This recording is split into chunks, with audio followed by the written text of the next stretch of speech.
یہاں چونکہ تقویٰ کا مضمون آ ہی گیا ہے تو میں آپ کو ایک بہت پیارا واقعہ سنا دیتا ہوں کہ تقویٰ کی تعریف کیا ہے۔ اس پر حضرت عمر رضی اللہ تعالیٰ عنہ کی مجلس شورا میں کوئی بحث چھڑ گئی، تقویٰ کسے کہتے ہیں، ہاؤ ٹو ڈیفائن تقویٰ، تقویٰ کی ایک جامع و معنی تعریف کیا ہوگی۔ اب بہت سے صحابہ نے اپنے اپنی رائے دی، حضرت ابی بن کعب رضی اللہ تعالی عنہ وہ خاموش بیٹھے رہے، اور یہ وہ صحابی ہیں جن کے بارے میں حضور کی حدیث یہ ہے اقرأہم ابی بن کعب، میرے صحابہ میں قرآن کا سب سے بڑا عالم اور قاری جو ہے وہ ابی بن کعب ہے۔ تو حضرت عمر نے کہا بھائی آپ نے کچھ نہیں بتایا، آپ بتائیں تقویٰ کسے کہتے ہیں۔ اس پر انہوں نے کہا امیر المومنین،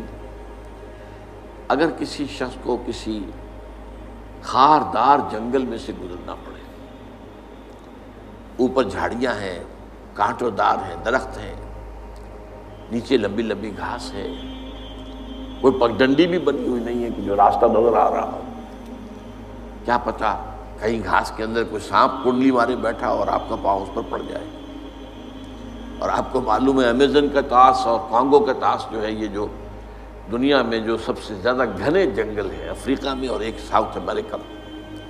ان میں تو سانپ اوپر سے بھی لٹکے ہوئے ہوتے، درختوں سے شاخوں سے لٹکے ہوئے بھی۔ اب کسی کو گزرنا ہو تو کس طرح پھونک پھونک کر قدم رکھے،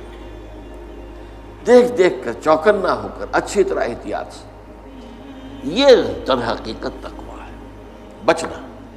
کہیں میرے کپڑے کسی کانٹوں میں الجھ نہ جائیں، کہیں میرا پاؤں کسی موذی جانور کے اوپر نہ آ جائے، کہیں میرا پاؤں کسی موذی جانور کے بل یا بھٹ میں نہ پڑ جائے۔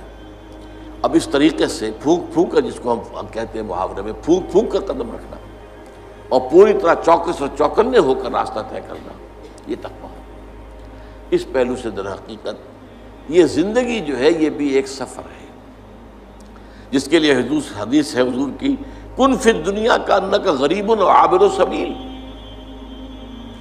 دنیا میں ایسے رہو جیسے کہ تم اجنبی ہو۔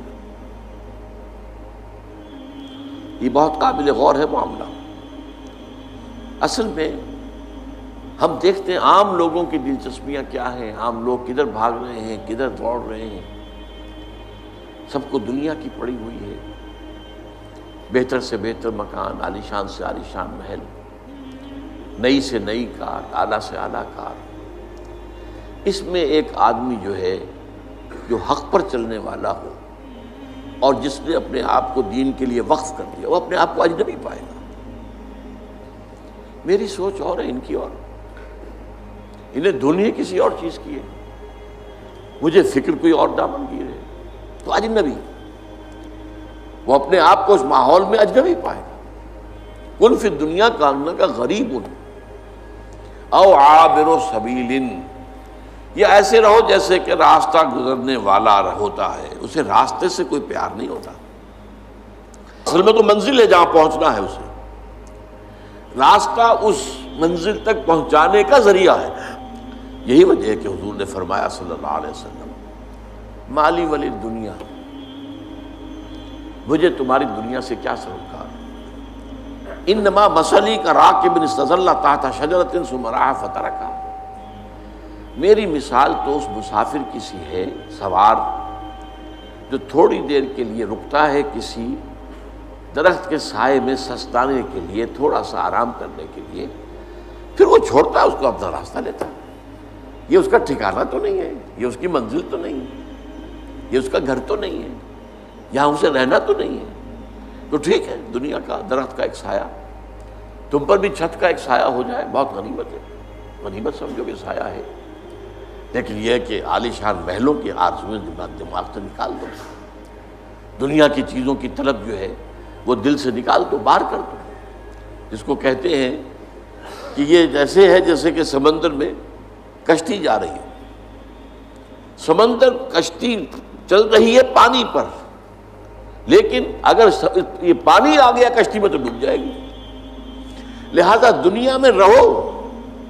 یہ سمندر ہے جس میں تمہاری کشتی چلنی ہے، لیکن اس پانی کو دل میں مت آنے دو، اس کی محبت، اس کی آرزو، اس کی تمنا، یہ دل میں تھا۔